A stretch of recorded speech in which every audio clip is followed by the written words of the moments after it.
En géométrie, les droites et les angles servent à décrire précisément une figure. Si on dit seulement « ça penche » ou « c'est ouvert », ce n'est pas assez mathématique. On doit savoir nommer une droite, reconnaître des droites parallèles ou perpendiculaires, et mesurer un angle avec soin. Dans cette leçon, tu vas apprendre à utiliser le vocabulaire de base des droites et des angles. Tu sauras aussi reconnaître un angle aigu, droit, obtus ou plat. Enfin, tu verras comment mesurer ou construire un angle avec un rapporteur, sans te tromper de graduation. Une droite est une ligne rectiligne qui se prolonge sans fin des deux côtés. On la note par exemple entre parenthèses, droite AB, quand elle passe par les points A et B. Un segment, lui, a deux extrémités. Le segment AB s'arrête en A et en B. Deux droites peuvent se couper, être perpendiculaires ou être parallèles. Si elles se coupent en formant un angle droit, on dit qu'elles sont perpendiculaires. Si elles gardent toujours le même écart et ne se coupent jamais, on dit qu'elles sont parallèles, même si on les prolonge très loin. Pour étudier une figure, commence par repérer les points importants et les noms des droites. Ensuite, observe les signes. Un petit carré indique souvent un angle droit, et des flèches peuvent indiquer des parallèles. Enfin, pour un angle, place le centre du rapporteur sur le sommet et lis la bonne graduation. Premier exemple, les points A, B et C sont alignés, et B est entre A et C. La droite qui passe par A et C se note droite AC. La partie limitée par A et B se note segment AB. La demi-droite qui part de B et passe par C se note demi-droite BC. Deuxième exemple, une droite découpe une droite en un point haut, et la figure montre un petit carré au point haut. Ce petit carré signifie que l'angle formé mesure 90 degrés. On peut donc écrire que D est perpendiculaire à E, car elle se coupe en formant un angle droit. Troisième exemple, pour mesurer l'angle AOB, on place le centre du rapporteur exactement sur O. On aligne le 0 avec le côté OA. Le côté OB passe par la graduation 60. L'angle AOB mesure donc 60 degrés, c'est un angle aigu. Le piège le plus fréquent avec le rapporteur est de lire la mauvaise graduation.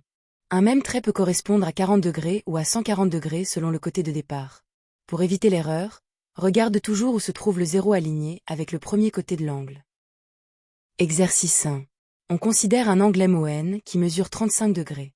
Tu dois dire si cet angle est aigu, droit, obtus ou plat. Compare sa mesure à 90 degrés, puis choisis la bonne catégorie. Mets la vidéo en pause et essaie.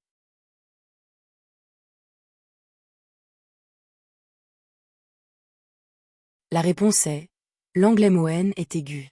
En effet, un angle aigu mesure moins de 90 degrés. Ici, 35 degrés est bien inférieur à 90 degrés. Ce n'est donc pas un angle droit, ni un angle obtus, ni un angle plat. Exercice 2. Les droites D et F se coupent au point A, et l'angle formé est indiqué par un petit carré. Tu dois écrire la relation entre les deux droites avec le symbole correct. Pense à ce que signifie le petit carré. Mets la vidéo en pause et essaie.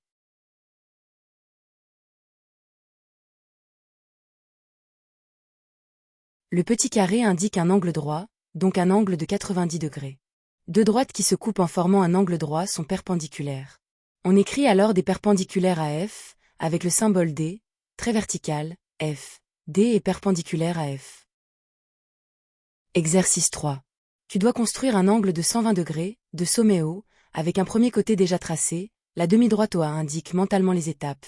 Placer le rapporteur, choisir le bon 0, puis marquer la graduation. Mets la vidéo en pause et essaie.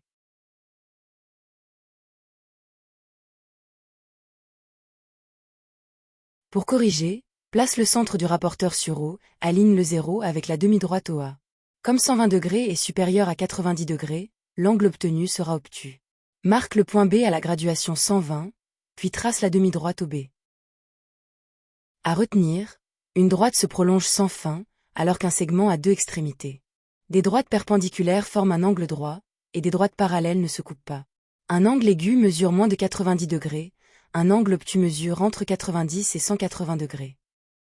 Tu sais maintenant mieux lire une figure avec des droites et des angles. Pour t'entraîner davantage, refais les constructions avec une règle et un rapporteur.